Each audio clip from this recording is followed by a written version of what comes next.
ആരുടെ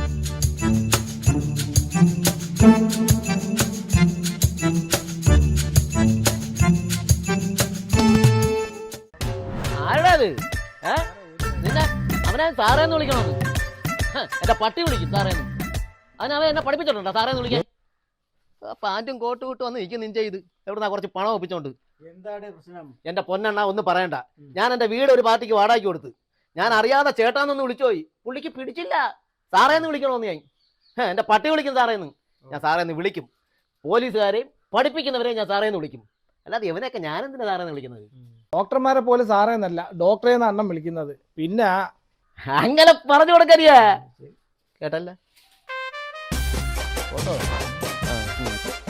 സാറേന്ന് വിളിക്കുക. എല്ലാവരും മലയാളിക്ക് ഇത്തിരി കോംപ്ലക്സ് കൂടുതലാ. അങ്ങനെ പറയല്ലേ.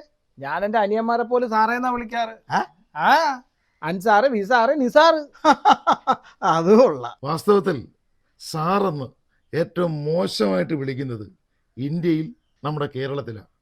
എന്നാൽ അതേസമയം ഈ സാറെന്ന വിളി ഏറ്റവും മനോഹരമായിട്ട് വിളിക്കുന്നതും ഇന്ത്യയിലാണ്, തൊട്ടടുത്ത തമിഴ്നാട്ടിൽ. എന്നാ സാർ സൗഖ്യമാ?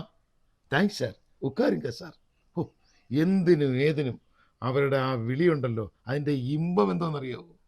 അതാണ് അവിടെ കൺകണ്ട സൂപ്പർ സ്റ്റാർ രജനീകാന്ത് പ്രൊഡക്ഷൻ ഭാഗ്യ വരെ സർ എന്നാ വിളിക്കുക. സർ ഒരു ടീ കിടക്കുമാ? ഇവിടെ ഉന്നത വിദ്യാഭ്യാസവും ലോകം മുഴുവൻ പോയി കീഴടക്കുകയൊക്കെ ചെയ്ത നമ്മുടെ മലയാളീസ് അവരിപ്പോഴും ഡ്രസ്സിനെയാണ് സാറ് എന്ന് വിളിക്കുന്നത്. കോട്ടും സൂട്ടും ഇട്ട് വന്നാലോ മുണ്ട് ഷർട്ടും ഇട്ടുമൊക്കെ വന്നാലോ സാർ. അതേ ആൾ തന്നെ മുണ്ട് മാറ്റിയിട്ട് ഒരു കൈലി കൊടുത്ത് വരട്ടെ, ആ സാറ് വിളി പെട്ടെന്ന് ചേട്ടാന്നാകും. ഒരു സാറ് വിളിയിൽ എന്തിരിക്കുന്നു? ബഹുമാന്യൻ എന്നതിന് തുല്യമായ ഒരു അർത്ഥമേ അതിനുള്ളൂ. അതുകൊണ്ട് മലയാളികൾ ഇനിയെങ്കിലും പഠിക്കണം എന്ത്? സർ എന്ന് വിളിക്കാൻ. Hello sir. Okay sir. Thank you sir.